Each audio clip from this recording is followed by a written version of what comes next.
વિક્રમભાઈએ જે વાત કરી એના એક્સટેન્શનમાં મારે થોડુંક એ કહેવું છે કે આપણે બધા બહુ હજારો માઇલ દૂર તમે રહો છો. દેશમાં શું ચાલે છે, કેટલો ઝડપથી દેશ બદલાઈ રહ્યો છે, એનો હિસાબ પણ વર્ષે 2 વર્ષે, બધા તો દર વર્ષે જતા નહીં હોય, એટલે તમે 2 વર્ષે જાઓ ત્યારે તમને ખ્યાલ આવે કે આટલું બધું બદલાઈ ગયું છે. આ બદલાવ આપણા બધાની જિંદગીનો બહુ જ મોટો હિસ્સો છે. પણ આપણે જ્યાં રહીએ છીએ અને જે રીતે તમે જીવો છો એનાથી એક આખો તદ્દન ઊંધો છેડો એ આ વિસ્તારો છે કે જ્યાં બહુ જ જરૂરિયાત છે લોકોને, અને એ પણ આપણા જ લોકો છે કે જેમને અમુક પ્રકારના ડેવલપમેન્ટ વગર આ દેશની પ્રગતિમાં જોડવા ઇમ્પોસિબલ છે. દીકરીઓ હવે ત્યજાતી નથી એ વાત જ કેટલી મોટી છે. તમે જો સહેજ હૃદય પર હાથ મૂકીને વિચારો તો એક મા પોતાની દીકરીને આવી રીતે મૂકીને જતી રહે એ સાવ બંધ જ થઈ ગયું. એ લેવલ પર જો એ વિસ્તારનું એજ્યુકેશન, એ વિસ્તારની સમજણ, એ વિસ્તારનું ઇન્ડિપેન્ડન્સ આવી શકતું હોય, અને એવું નથી હમણાં 1980 એટલે એવા કંઈ બહુ વર્ષ 4 દાયકા જ થયા છે, અને જો 4 દાયકામાં આટલું પરિવર્તન થઈ શકતું હોય તો હું માનું છું કે એ 4 દાયકાના પરિવર્તનમાં આપણા બધાનું જે કંઈ કોન્ટ્રીબ્યુશન. હમણાં એક દિવસ હું સાંભળતી હતી એક લેક્ચર, સ્વામિનારાયણના જ એક સંતનું લેક્ચર સાંભળતી હતી, અને એમાં બહુ જબરજસ્ત વાત એમણે કરી કે ભગવાને, કૃષ્ણ ભગવાને પર્વત ઉપાડ્યો, વરસાદ પડ્યો, ઇન્દ્રની પૂજા કરવાનું બંધ કર્યું અને જમીનની પૂજા કરો કે આ તો આપણી ગોચર છે, આ આપણી માં છે, એની પૂજા કરો. ઇન્દ્રની પૂજા શું કામ કરવાની? સો પર્વત ઉપાડવો પડ્યો કારણ કે ગામમાં એટલું બધું પૂર આવ્યું અને લોકો બચી શકે એમ નહોતા, અને ભગવાને ટચલી આંગળીએ પર્વત ઉપાડીને બધાને કહ્યું કે નીચે આવી જાઓ. ગોડ નોઝ, બહુ સરસ વાત એમણે લોજિકલ કરી કે પર્વત ઉપાડ્યો હશે કે નહીં ખબર નથી, આ તો લોકવાયકા છે. કોઈએ પર્વત ઉપાડેલો જોયો નથી, જમીન સાથે જોડાયેલો પર્વત એમણે ઉપાડ્યો હશે કે નહીં ઉપાડ્યો હોય, પણ એમણે આ બધાને સેફલી એક એવી જગ્યાએ લઈ જઈને એમના જીવનની એવી ક્ષણ કે જે કટોકટીની હતી, જે જીવન અને મૃત્યુની વચ્ચેની હતી, એમાંથી એમણે પસાર થવામાં મદદ કરી. આ પર્વત તો આ લોકો ઉપાડી જ રહ્યા છે, આપણે તો ખાલી નીચે જઈને લાકડી ધરવાની છે, એમાં આપણું કોન્ટ્રીબ્યુશન છે. ક્યાંક કશે કે એક દીકરી ભણશે, ક્યાંક કશે કે એક દીકરી સેટલ થશે, ક્યાંક કોઈક કેન્સર પેશન્ટની મદદ થશે, તો આટલા દૂર રહીને પણ આપણે કશુંક કર્યાનો, કશુંક આપ્યાનો સંતોષ થશે. અને બહુ સરસ એ લોકોની એક સ્કીમ છે, અડોપ્ટ અ ચાઇલ્ડ. વિક્રમભાઈ બહુ જ મોડેસ્ટ છે અને આ બધી વાત કરશે નહીં, પણ અડોપ્ટ અ ચાઇલ્ડની એક બહુ જ સરસ સ્કીમ છે કે જેમાં તમે એક બાળકના એજ્યુકેશનના જવાબદાર થઈ શકો.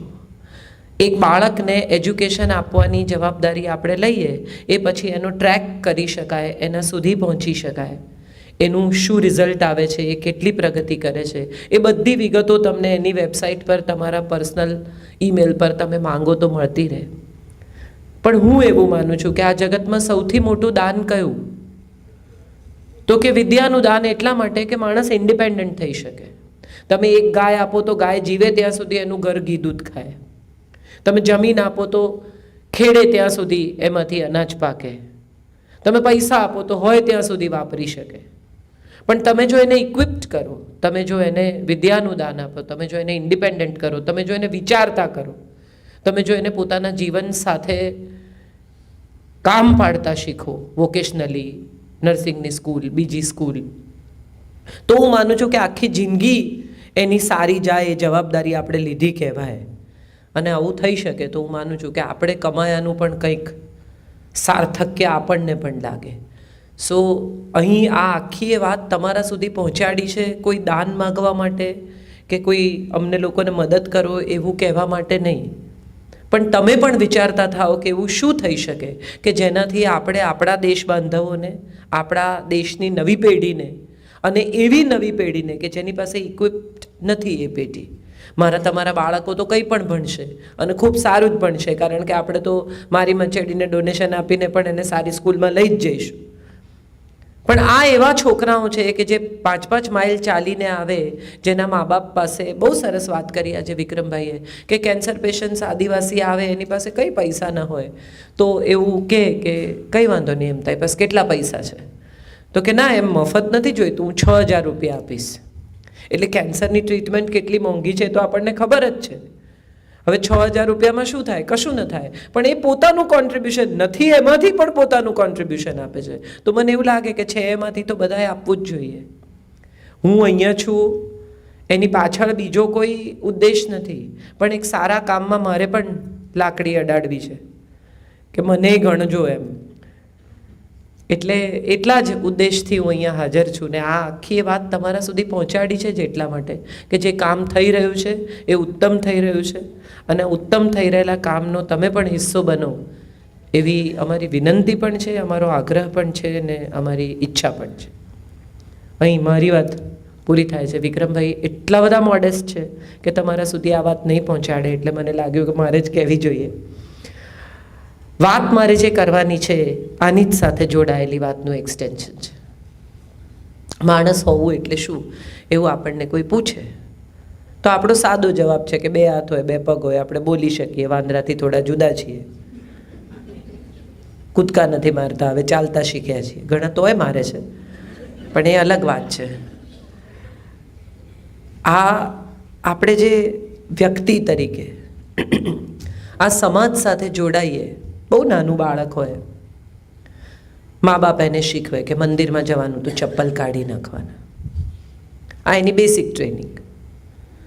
2 હાથે નહીં ખાવાનું, સરખું પલાઠી વાળીને ખાવાનું, ડૂચા નહીં મારવાના, મેનર્સ હોવી જોઈએ, અમુક રીતે વર્તવું જોઈએ.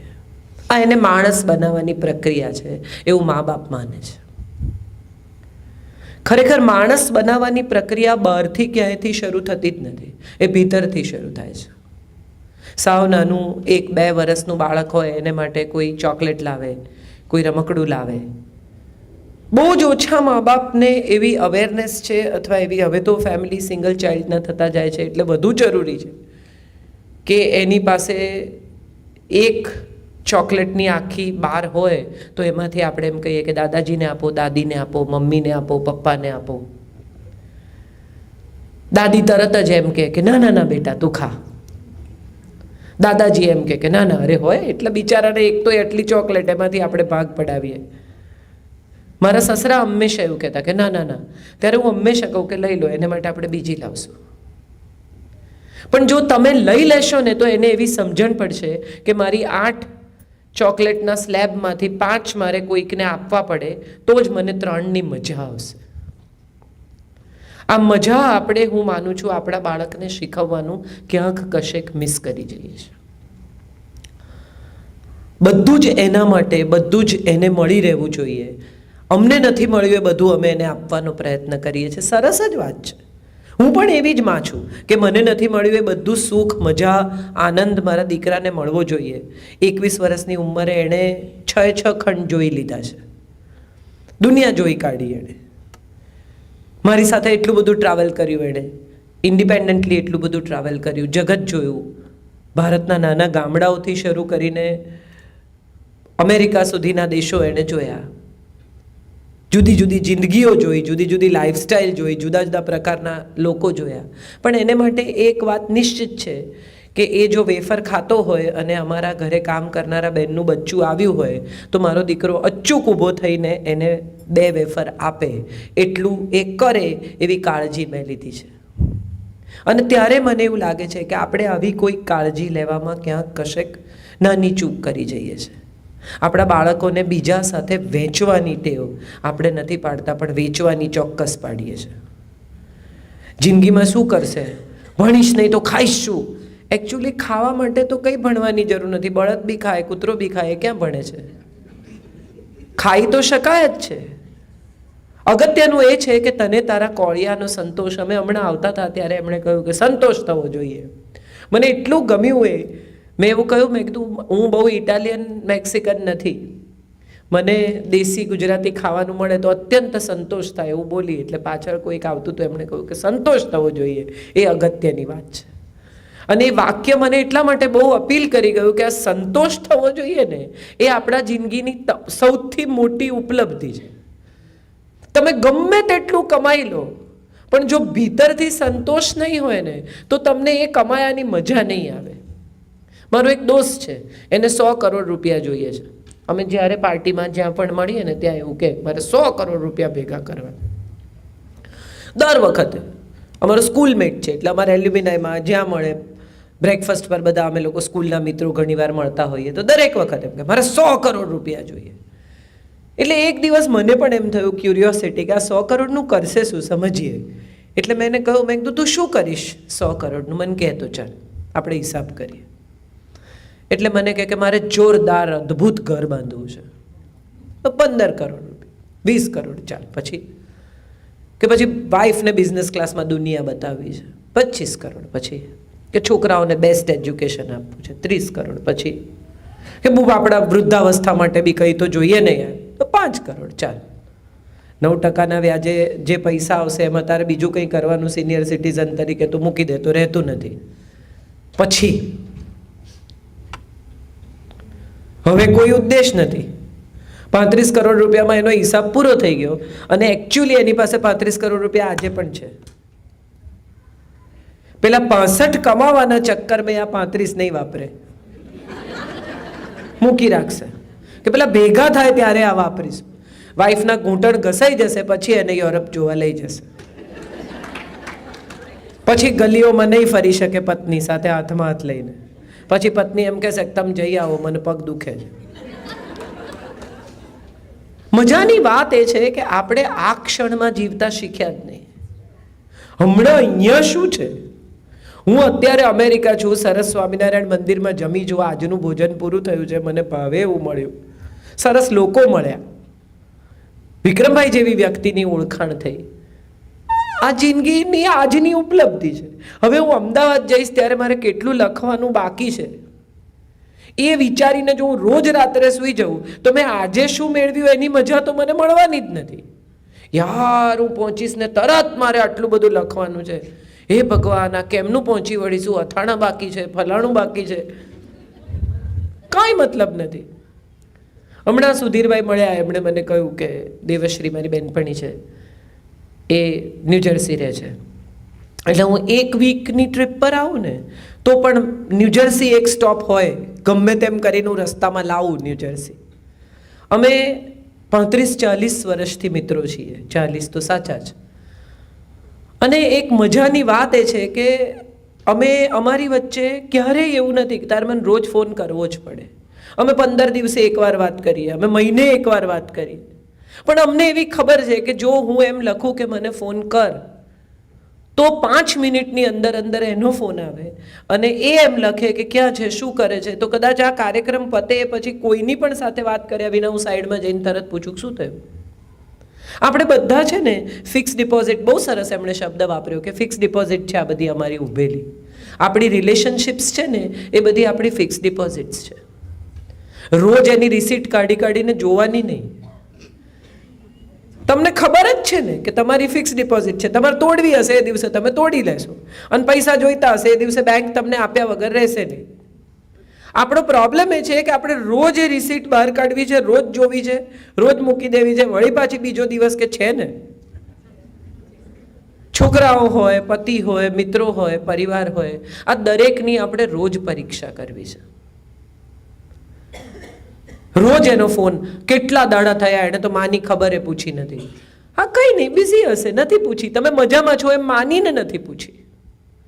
તમને તકલીફ છે અને તમે તમારા સંતાનને ફોન કરો અને એમ પૂછે કે આવી જાઉં, બહુ થઈ ગયું. રોજ સવારે તમને ફોન કરીને એણે શું ખાધું ને તમે શું ખાધું, અને ગવારના શાકમાં અજમાનો વઘાર નહોતો ને જીરોનો કર્યો ને બહુ સારું લાગતું હતું, આ ચર્ચા કરવાનો મતલબ જ નથી.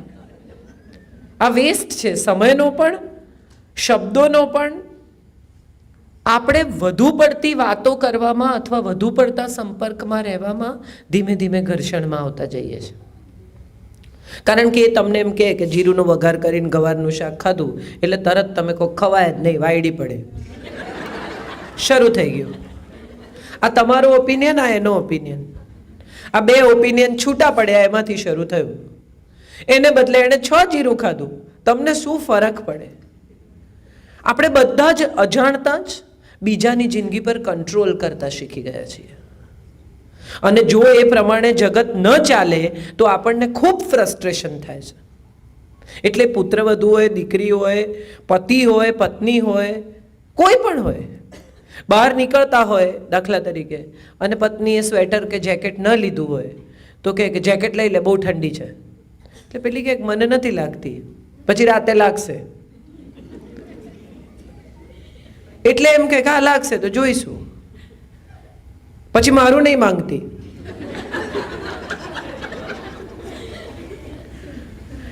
અત્યારથી કેટલું બધું નક્કી કરી લેવું છે આપણે. દાખલા તરીકે એ તમારું જેકેટ માંગે અને તમે સ્નેહથી આપી દીધું તો સવાલ તો 5 જ મિનિટનો છે, તમારે ગાડીમાં જ બેસીને જવાનું, અહીં કોઈ ચાલીને તો જતું નથી. પણ આ આખી પરિસ્થિતિએ આપણને બધાને ઇમોશનલી એટલા બધા ગૂંચવ્યા છે કે ખરેખર જ્યાં જવાનું છે ને ત્યાં આપણે કોઈ જતા જ નથી, અને જ્યાં નથી જવાનું ત્યાં જઈને અથડાઈને પાછા આવીએ છીએ. ખરેખર કરવાનું શું છે એવું કોઈ પૂછે, હું માણસ છું, મારે માણસ તરીકે શું કરવું છે? તમે કોઈને પણ જનરલ આટલા બાળકથી શરૂ કરીને 80 વર્ષના 90 વર્ષના વૃદ્ધ સુધીના માણસને પ્રશ્ન પૂછો કે તારે શું કરવું છે, શું તારો એમ છે જીવનનો, તો એમ કે મારે ખુશ રહેવું છે, સંતોષથી ખુશ રહેવું છે, સલામતીથી ખુશ રહેવું છે, સત્તાથી ખુશ રહેવું છે, સંપત્તિથી. રસ્તા બધા મેં જેમ કહ્યું ને કે મારે ન્યૂજર્સી વચ્ચે આવે એમ ઇવેન્ચ્યુઅલી બધા પહોંચે ખુશ રહેવા સુધી. હવે આ ખુશ રહેવું શું છે? સુખની વ્યાખ્યા શું? દાખલા તરીકે તમને કોઈ પૂછે કે સુખની વ્યાખ્યા શું, તમને શું સુખી કરે, તો કોઈ એમ કે 2 ટાઈમ સુપર્બ ખાવાનું મળે ને તો હું સુખી. હમણાં અક્ષય કુમારનો એક વિડીયો મને ખબર નથી કેટલા લોકોએ જોયો, મને બહુ જ ગમ્યો. અને એમાં એણે એમ કહ્યું છે કે માણસે 6-6:30 પછી ન ખાવું જોઈએ, અને આટલું બધું ખાવાનાની તમારા શરીરને જરૂરત જ નથી. મોટા ભાગના લોકો સ્વાદ માટે ખાય છે. જમીને તરત જમી શકે એવાને પણ હું ઓળખું છું. હજી જમીને ઊભા થયા હોય ને કે પૂરણપોળી એમ મને બહુ ભાવે. કેપેસિટીનો સવાલ છે આમાં. પણ અગત્યનું એ છે કે ભોજનથી શરૂ કરી અને ભાવના સુધી દરેક વાતમાં સંતોષ નામનો શબ્દ બહુ અગત્યનો છે. સામેની વ્યક્તિ ગમે તેટલું કરે, જો આપણામાં ગ્રેટિટ્યૂડ નહીં હોય તો સંતોષ થવાનો જ નથી. હું એવા કેટલાય લોકોને ઓળખું છું, પતિ પત્નીને, કે પત્ની સવારે ઉઠીને બ્રેકફાસ્ટ કરીને બધું કરીને કામે જાય, પાછી આવે, સાંજે પણ બને ત્યાં સુધી ગુજરાતી ડિનર ઘરમાં બનતું હોય, એ બધા પછી એક ભૂલે કે ક્લોઝેટ ગોઠવવાનું બાકી છે.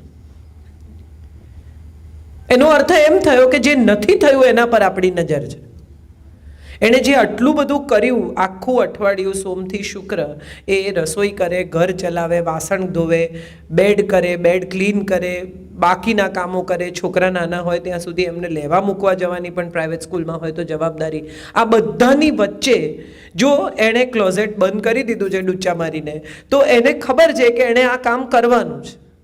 પણ એ તમારી ફુરસદે, તમારી સગવડે, તમારી ઈચ્છાએ અને તમારા કયા પ્રમાણે કરે એ આગ્રહમાંથી ઘર્ષણ આવે છે.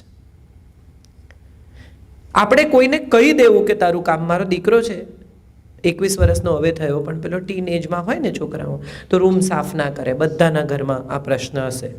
મમ્મી કચ કચ કચ કચ કર્યા જ કરે, અને રોજ 10 વાર દિવસમાં બેટા ક્લીન યોર રૂમ, બેટા ક્લીન યોર રૂમ. પછી થોડા દિવસ પછી મને વિચાર આવ્યો કે આ કયા કરવા કરતાં આપણે લખી દેવું. એટલે અમે એક નિર્ણય કર્યો કે સૌથી પહેલું યલો પોસ્ટ-ઇટ પર બ્લુ કલરથી લખવું, પ્લીઝ ક્લીન યોર રૂમ. આ પહેલી નોટિસ. પછી ગ્રીન પોસ્ટ-ઇટ ઉપર બ્લુ કલરથી લખવું, બેટા ક્લીન યોર રૂમ. અને છેલ્લે પિંક પોસ્ટ-ઇટ ઉપર લાલ કલરથી લખવું, બેટા ક્લીન યોર રૂમ. અને આ ત્રીજી વાર લખ્યું એનો અર્થ એમ કે 24 કલાકમાં જો અસર નહીં થાય તો રૂમને તાળું મારી અને ચાવી લઈ લેવામાં આવશે. અને પછી એણે એ રૂમ સાફ કરવા માટે તમારી પાસે આવીને ચાવી માંગવી પડે. એ ચાવી માંગે ત્યારે એને એમ કહેવાનું કે આ ચાવી હમણાં ને હમણાં સાફ કર અને પછી જ બહાર જવાનું છે. દિવસમાં 10 વાર કહ્યા પછી પણ મજાની વાત એ છે કે છેલ્લે મમ્મી જ સાફ કરે.